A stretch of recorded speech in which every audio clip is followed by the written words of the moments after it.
سب سے پہلے تو ہم بہت مبارک ہے کہ تقریباً یوں سمجھو کہ ہمارے آقا محمد الرسول اللہ صلی اللہ علیہ وسلم نے جو دعا مانگی ہے 50% تقریباً ہم اس میں آ گئے ہیں. اب دعا کرو باقی 50% بھی پار ہو جائے. ہمارے نبی صلی اللہ علیہ وسلم نے کیا دعا مانگی؟ اللہم بارک لنا فی رجب و شعبان وبلغنا رمضان. ہمارے آقا محمد الرسول اللہ صلی اللہ علیہ وسلم نے دعا مانگی اللہ رجب مہینے کی برکتیں نازل فرما. الحمدللہ رجب مہینہ ہمارا مکمل ہو گیا. پھر ہمارے نبی نے فرمایا اللہ شعبان مہینے میں برکتیں نازل فرما. الحمدللہ آدھا ہم شعبان میں بھی مکمل ہو گئے. اب ایک دعا پر آمین کہہ دو. وبلغنا رمضان. اللہ ہم سب کو عافیت کے ساتھ رمضان تک پہنچا دے. بولو آمین. اچھا ایک بہت پتے کی بات کہوں کہ یہ شعبان مہینے میں بہت کام کرنے کے ہوتے ہیں. یہ نیکیوں کا سیزن ہے, نیکیوں کا موسم ہے. بڑے بڑوں نے لکھا ہے کہ اگر آپ نے رجب, شعبان, رمضان یہ 3 مہینے تم نے بنا لیے, باقی 9 مہینے میں اللہ رحمتوں کا نچھاور کرتا ہی کرتا رہے گا. تو مجھے آپ کو یہ بتانا ہے, آپ سب کو معلوم ہے قیامت میں اللہ کے ہاتھ میں ترازو ہوگا. بولو قیامت میں اللہ کے ہاتھ میں. ہم کوئی بھی دکان پہ جاتے ہیں نا, اناج کی دکان پہ جاؤ, لکڑے کی دکان پہ جاؤ, لوہے کی دکان پہ جاؤ, یا وہ سونا چاندی کی دکان پہ جاؤ, سب کے ہاتھ میں کیا ہوتا ہے؟ ترازو ہوتا ہے. وہ ترازو سب کا الگ الگ ہوتا ہے. بھائی لکڑے والے کا ترازو الگ ہوگا, وہ بکرے والے کا ترازو الگ ہوگا, سونا چاندی والے کا ترازو الگ ہوگا. لیکن اللہ فرماتے میرے پاس بھی ترازو ہے. بولو میرے پاس بھی ترازو. سمجھتے ہو نا گجراتی میں ترازو ہی کہتے ہیں. اللہ تعالیٰ فرماتے میرے پاس بھی ترازو ہے, اور اللہ کہتے وہ قیامت میں قائم کروں گا, ایک ایک بندے بندی کو بلاؤں گا. اللہ کہتے میری قسم کسی پہ ظلم نہیں کروں گا. رائی کے دانے کے برابر نیکی ہوگی وہ بھی اس میں, رائی کے دانے کے برابر گناہ ہوگا وہ بھی اس میں. اور اللہ کہتے تم ہی بتاؤ نا مجھ سے بڑھ کر انصاف کرنے والا کون ہوگا. اللہ نے فرمایا وَنَضَعُ الْمَوَازِينَ الْقِسْطَ لِيَوْمِ الْقِيَامَةِ فَلَا تُظْلَمُ نَفْسٌ شَيْئًا وَإِن كَانَ مِثْقَالَ حَبَّةٍ مِّنْ خَرْدَلٍ أَتَيْنَا بِهَا وَكَفَى بِنَا حَاسِبِينَ. آیت کا ترجمہ میں نے آپ کو بتا دیا. پھر بولو ترازو کس کے ہاتھ میں ہوگا قیامت کے دن؟ اچھا وہ ترازو کیسا ہوگا؟ اس کی سائز, اس کی لمبائی, اس کی چوڑائی کیا ہوگی؟ تو ایک بہت پہلے نبی گزرے ہیں حضرت داؤد علیہ السلام. بولو کون حضرت؟ انہوں نے اللہ سے دعا مانگی تھی اللہ مجھے ترازو دیکھنا ہے. اللہ تعالیٰ نے ان کو آسمان سے کتاب دی تھی زبور. اس زبور میں لکھا تھا اللہ نے کہ قیامت میں میرے ہاتھ میں ترازو ہوگا. بس حضرت داؤد علیہ السلام اللہ مجھے ترازو دیکھنا ہے. اللہ مجھے آپ کو نہیں دیکھنا ہے, کیونکہ آنکھوں میں طاقت نہیں کہ میں آپ کو دیکھ سکوں, لیکن آپ کا بنایا ہوا ترازو تو دیکھ سکتا. حضرت داؤد علیہ السلام نے کتنی مرتبہ کہا, اللہ کہے نہیں نہیں نہیں نہیں. حضرت داؤد علیہ السلام نے بہت اصرار کیا, اللہ ایک مرتبہ تو بتا دے, وہ ترازو بتا تو دے, کیونکہ اللہ تیرے ہاتھ میں ترازو وہ کیسا ہوگا. ایک دن اللہ تبارک و تعالیٰ نے فرمایا پردہ اٹھاؤ اور میرے پیغمبر داؤد کو ترازو بتاؤ. جیسا پردہ اٹھا اور حضرت داؤد علیہ السلام نے ترازو دیکھا, وہ ترازو کو دیکھنے کے ساتھ ہی حضرت داؤد بے ہوش ہو کر زمین پہ گر گئے. جب ہوش آیا تو پردہ تو نیچے آ گیا تھا. ہوش آیا تو کسی نے پوچھا کیا ہوا؟ کہا نہیں دیکھ پایا. ایسا لگتا تھا کہ ترازو کا ایک ایک پلہ 7 آسمان اور 7 زمینوں کے برابر نظر آتا ہے. میرے دوستو بہت بڑا ترازو. اب سوال یہ ہے کہ ترازو اتنا بڑا ہے تو ہمارے آقا محمد, اب آ جاؤ ہمارے آقا محمد رسول اللہ صلی اللہ علیہ وسلم کو کسی نے پوچھا کہ جب حضرت داؤد علیہ السلام نے ترازو دیکھا اور وہ پلہ اتنا بڑا کہ 7 آسمان اور 7 زمین اس کے سامنے کچھ نہیں, تو ہمارے نبی صلی اللہ علیہ وسلم کو کسی نے پوچھا کہ ہماری عمر کتنی؟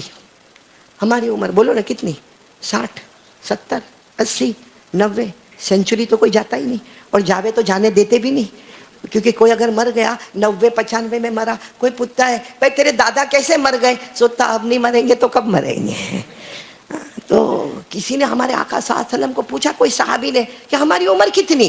اتنی چھوٹی سی عمر اور نیکی کا پلہ 7 آسمان اور زمین کے برابر. کتنی نمازیں رکھیں گے, کتنے روزے رکھیں گے, کتنے زکوٰۃ رکھیں گے, کتنے حج رکھیں گے, کتنے عمرے رکھیں گے, وہ معلوم نہیں نیکی کا پلہ کب جا کے فل ہوگا. اور نیکی کا پلہ بھرے گا تو ہی جنتی ہے ورنہ جہنمی. اللہ حفاظت فرمائے. اللہ نے فرمایا فَأَمَّا مَنْ ثَقُلَتْ مَوَازِينُهُ فَهُوَ فِي عِيشَةٍ رَاضِيَةٍ وَأَمَّا مَنْ خَفَّتْ مَوَازِينُهُ فَأُمُّهُ هَاوِيَةٌ وَمَا أَدْرَاكَ مَا هِيَ نَارٌ حَامِيَةٌ. اب نیکی کا پلہ جھکے گا تو جھکے گا، وزن سے جھکے گا. اب کہاں سے؟ اور صحیح بات ہے، میں اور آپ سب سوچ میں کہ 7 آسمان زمین کے برابر ایک پلہ ہے. کتنی نماز پڑھیں گے، کتنی تہجد پڑھیں گے، کتنی اوابین پڑھیں گے. تو ہمارے آقا صلی اللہ علیہ وسلم نے جو جواب دیا، بولو سبحان اللہ. ہمارے نبی نے فرمایا ترازو بھاری ہو جائے گا. میرے امتی کا ترازو ایک عمل کرے گا، ایک عمل ترازو بھاری ہو جائے گا. تو صحابہ نے کہا لیکن اللہ کے رسول کیا کریں گے؟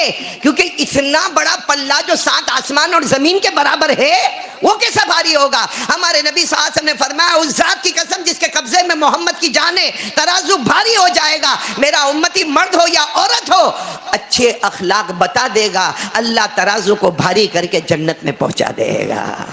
کیا بتا دے وے؟ یہ موسم ہے اچھے اخلاق. اور اچھے اخلاق کس کو کہتے ہیں؟ میں نے آپ کو مٹھائی کا ڈبہ دیا نہیں ہو، دینے والا بھی نہیں ہو، دیا.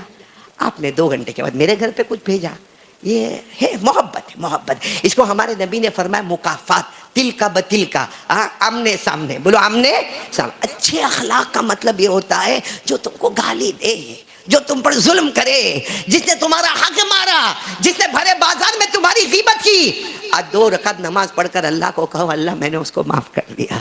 اللہ اس کے پاس جا کر کہوں گا تو شرمندہ ہوگا، لیکن اللہ میرے بارے میں قیامت میں اس کو کچھ مت پوچھنا. کیونکہ اللہ معلوم ہے ایک امام شبلی رحمۃ اللہ علیہ کو کسی نے گالی دی. علامہ شبلی رحمۃ اللہ علیہ کو کسی نے گالی دی، بہت گالی دی، بڑے بازار میں گالی دی. علامہ شبلی رحمۃ اللہ علیہ نے 2 رکعت نماز پڑھی اور کہا اللہ اس کو معاف کر دینا، اللہ اس کو معاف کر دینا. تو کسی نے کہا جاؤ اس کو جا کے کہو کہ میں نے معاف کر دیا اس کو. اس لیے معاف کر دیا کہ قیامت میں ہمارے نبی نے فرمایا اس وقت تک میں جنت میں نہیں جاؤں گا جب تک امت کا حساب کتاب مکمل نہیں ہوگا. اب میں اس کو معاف نہیں کروں گا، حساب کتاب چلے گا، میرے نبی کو قیامت میں انتظار کرنا پڑے گا اور وہ مجھے گوارا نہیں ہوگا. اور آج میں آپ کو جو واقعہ بتا رہا ہوں جس پر بات ختم کرنا ہے، اچھے اخلاق کس کو کہتے ہیں، میں آپ کو بتاتا ہوں. صحابہ کرام میں نمبر 1 کون؟ حضرت ابو بکر صدیق. نمبر 2 حضرت عمر. اور دونوں کے بارے میں قرآن میں جو آیا ہے دل پھڑک جاتا ہے. بولو نمبر 1 کون؟ حضرت ابو بکر رضی اللہ تعالیٰ عنہ، جن کے بارے میں اللہ نے فرمایا وَمَا لِأَحَدٍ عِندَهُ مِن نِعْمَةٍ تُجْزَى إِلَّا ابْتِغَاءَ وَجْهِ رَبِّهِ الْأَعْلَى وَلَسَوْفَ يَرْضَى. یعنی اتنے آسان الفاظ میں اللہ نے فرمایا میرا ابو بکر میں تجھ سے راضی ہو گیا، یہ بتا دے کہ تو مجھ سے راضی ہوا یا نہیں ہوا. کیا شان ہوگی حضرت ابو. اور حضرت عمر کے بارے میں ایک آیت کریمہ آئی ہے جس کا بیک گراؤنڈ جاؤ کیا ہے، فَلَا وَرَبِّكَ لَا يُؤْمِنُونَ حَتَّى يُحَكِّمُوكَ فِي مَا شَجَرَ بَيْنَهُمْ. اس کے بیک گراؤنڈ میں یہ لکھا ہے اللہ فرماتے میرا عمر تو زمین پہ بولتا جائے گا، ہم آسمان پر فیصلہ کرتے چلے جائیں گے. تو نمبر 1 بولو کون؟ نمبر 2 کون؟ دونوں میں کسی بات میں غصہ. بخاری شریف کی روایت ہے، بخاری شریف کی روایت ہے. کوئی بھائی انسان ہے، ارے بولو انسان. کوئی بات بھی جس میں حضرت ابو بکر ناراض، بولو کس سے ناراض؟ حضرت اور حضرت عمر کس سے ناراض؟ حضرت ابو بکر سے. اور غصے میں حضرت ابو بکر نے فرمایا اب میں تم سے بات نہیں کروں گا، اب میں تم سے. تو حضرت عمر نے کہا مجھے بھی کون سی ضرورت ہے بات کرنے کی، میں بھی تم سے بات نہیں کروں گا. تو حضرت ابو بکر وہ کہہ رہے ہیں میں تم سے بات نہیں کروں گا اور غصے میں کھڑے ہو گئے. حضرت عمر نے کہا مجھے بھی کون سی ضرورت ہے تم سے بات کرنے کی. حضرت ابو بکر اپنے گھر کی طرف چلے، حضرت عمر اپنے گھر کی طرف چلے. کچھ قدم حضرت ابو بکر چلے ہوں گے، خیال آیا نہیں میرے نبی نے مجھے یہ نہیں سکھایا ہے، میرے نبی نے مجھے یہ نہیں سکھایا. حضرت ابو بکر واپس آئے. جب تک حضرت عمر اپنے دروازے پر پہنچ گئے تھے حضرت ابو بکر دوڑتے دوڑتے عمر عمر عمر عمر. تو حضرت عمر نے یوں مڑ کر دیکھا، کہا مجھے معاف کر دو نا عمر، جو ہوا سو ہوا، کس کی غلطی تمہاری میری چھوڑ دو، مجھے معاف کر دو نا. تو حضرت عمر بہت غصے میں تھے، یوں دروازہ اندر سے بند کر دیا، کڑی ماری بند کر دیا اور کہا مجھے بات کرنے کی کوئی ضرورت نہیں ہے. اب کیا کرتے؟ حضرت ابو بکر بہت دیر تک دروازہ کھٹکھٹایا، عمر معاف کر دو نا. آج ہم میں سے کوئی ایسا ہے؟ ہم لوگ تو کیسے آوا دے پچھی જોયા આપણે બી. حضرت ابو بکر وہیں دروازہ کے، لیکن دیکھا کہ عمر تو دروازہ کھول ہی نہیں رہے، اور حضرت عمر کا غصہ، رعب، دبدبا، تو حضرت ابو بکر وہاں سے سیدھے جناب نبی کریم صلی اللہ علیہ وسلم کے پاس گئے. یہاں اندر حضرت عمر کا غصہ بھی ٹھنڈا ہوا، وہ بھی دھیرے سے دروازہ کھولے. دروازہ کھول کے پہلے گئے حضرت ابو بکر کے گھر میں، کہا یہاں نہیں ہے.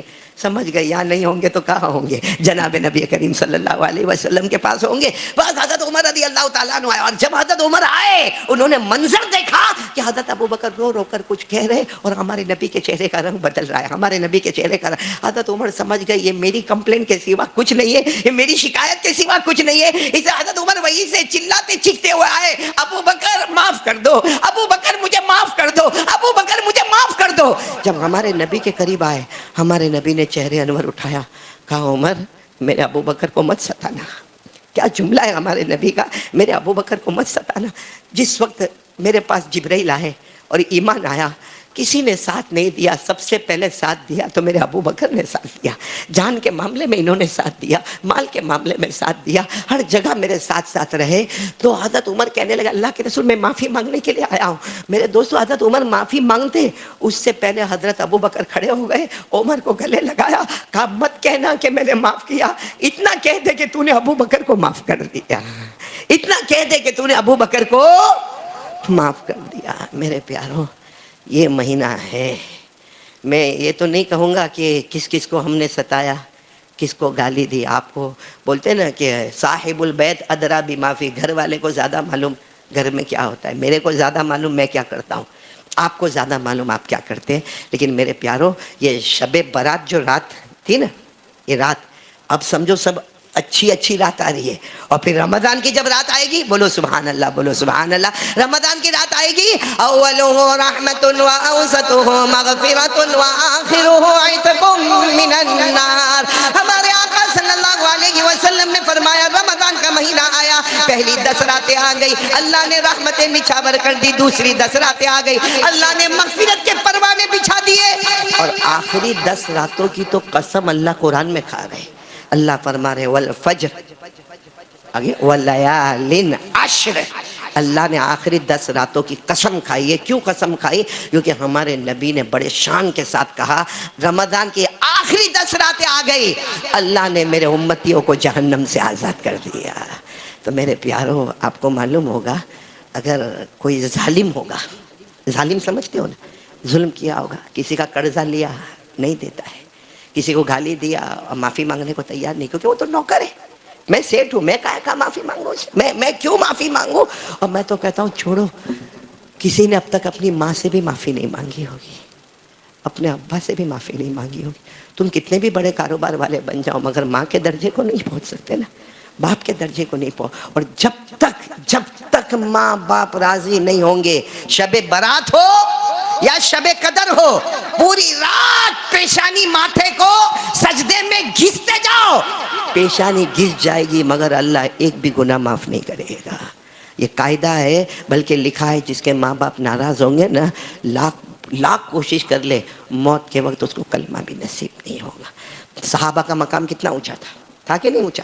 بھئی صحابہ کے مقام کو کوئی پہنچ سکتا؟ صحابہ کے بارے میں کوئی یہ نہیں کہہ سکتا کہ وہ غلط تھے. کہہ سکتا کوئی؟ کیونکہ ہمارے نبی نے فرمایا اصحابی کالنجوم فبأیہم اقتدیتم اہتدیتم. ہمارے نبی نے کہا میرے سارے صحابہ ستاروں کی طرح ہے، کسی کا دامن تھام لو جنت کا دروازہ نصیب ہو جائے گا. اور ہمارے نبی نے، اللہ نے فرمایا رضی اللہ عنہم، سارے صحابہ سے اللہ راضی ہو گئے. لیکن آپ کو معلوم ہے ایک صحابی جن کا نام تھا علقمہ، کیا نام؟ بہت عبادت، کبھی تہجد نہ چھوٹے، موت کے وقت کلمہ نہیں مل رہا ہے، گھر والے جمع ہیں، وہ کلمہ پڑھنے جا رہے، لا الہ ختم، لا الہ ختم، گھر والے حیران، اوابین پڑھنے والے، تہجد پڑھنے والے. ہمارے آقا صلی اللہ علیہ وسلم کو خبر پہنچائی. ہمارے نبی کا پہلا سوال اللہ ام حیہ، ماں ہے گھر میں؟ ماں ہے؟ تو پتہ چلا ماں ہے مگر ماں کو ساتھ میں رکھتے نہیں ہیں. بہت زمانے سے ماں سے جھگڑا ہوا ہے اور ماں دوسری جگہ رہتی ہے، جیسا آج ہمارے سماج میں ہوتا ہے، ماں دوسری جگہ رہتی ہے اور بیٹا دوسری جگہ رہتا. ہمارے نبی نے فرمایا ماں کو بلاؤ، ماں کو بلاؤ. جب ماں آئی، اب بیٹے کو یہ حال میں دیکھا، ماں کی ممتا تو ماں کی ممتا ہے، بیٹے کو یہ حال میں دیکھا، ہمارے نبی نے کیا فرمایا؟ معاف کر دو نا اپنے بچے کو. ہمارے نبی نے کہا تو ماں کہنے لگی سالوں سال سے مجھ سے بات نہیں کرتا، کیا معاف کر دو، کیا معاف کر دو؟ میں معاف نہیں کروں گی، وہ صحابی ہے اور ماں بھی صحابیہ ہے، کہتے نا میں معاف نہیں کروں گی، سالوں سال سے مجھ سے بات نہیں کرتا، کیا معاف کروں گی؟ ہمارے نبی نے فرمایا بلال جاؤ جنگل میں جاؤ، لکڑیاں لاؤ، لکڑیاں لاؤ اور لا کے اس کو جلاؤ اور زندہ علقمہ کو اس میں ڈال دو، علقمہ کو اٹھاؤ زندہ آگ کی لکڑیوں میں ڈال دو۔ میرے دوستو، ماں کہنے لگی اب میرا بیٹا ابھی زندہ ہے، ابھی زندہ ہے، اب ماں کے سامنے بیٹے کو آگ میں ڈالو گے؟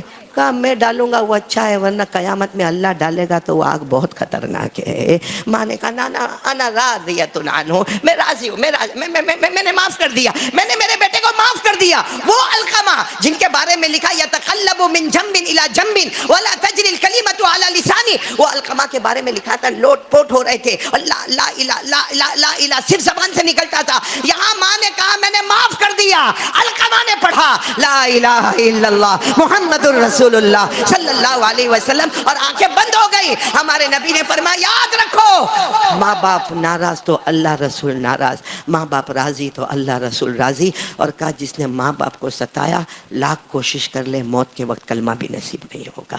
اس لیے شعبان مہینہ ہے، وقت ختم ہو گیا ہے، ارادہ کرو، دو کام کا ارادہ کر لو۔ ایک تو جیسے میں نے حضرت ابو بکر والا، ویسا نہیں تو تھوڑا تو کر سکتے ہو نا، بھائی مت سامنے والے کے پاس مت جاؤ، اللہ کو کہہ دو نا اللہ اس نے ظلم کیا، اللہ اس نے ستایا، اللہ اس نے یہ کیا، اللہ اس نے غیبت کی، اللہ سب کو معاف کر دیا، اس کے بدلے اللہ تو میرے کو معاف کر دے۔ کر سکتے کہ نہیں کر سکتے ایک کام؟ اور دوسرا کام آج سے ارادہ کرو، ایک بڑا گناہ نہیں کرو گے، اور وہ ہے 5 وقت کی نماز۔ کون کون تیار ہے؟ کون کون کون کون؟ بہت کمینہ ہے قسم اللہ کی، اس سے بڑا دھوکے باز کتا، کتا کتا جس کو ہم گلی میں دیکھتے ہیں، ڈاگ ڈاگ کتا ہوتا نا، پتھر مارتے، دھکا مارتے، کھانا دیا نہیں دیا، لیکن وہ کتا بھی جانتا ہے کہ جو مالک نے میرے کو روٹی دی اس کا دروازہ نہیں چھوڑنے کا۔ ہم وہ کتے سے بدتر ہے کہ پیارے نبی کے صدقے ہے پیٹ بھر بھر کے کھا رہے، پی رہے، اچھا پہن رہے، واچ پہن رہے، موبائل ہمارا اچھا ہے، ہمارا گمنا، ہمارا 2 ویلر، ہمارا 3 ویلر، ہمارا 4 ویلر، ہر اعتبار سے آن بان شان ہے۔ یا آن بان شان ہماری نہیں ہے، یہ صدقہ ہے محمد الرسول اللہ صلی اللہ علیہ وسلم کا۔ وہ کتے کو تو معلوم ہے کہ مالک سے وفاداری کرنے کا، ہم کو کیوں نہیں پتا چلتا کہ ہمیں پیارے نبی سے وفاداری کرنے کا؟ اور نبی سے وفاداری کا پہلا قدم ہے 5 وقت کی نماز۔ اللہ ہم سب کو عمل کی توفیق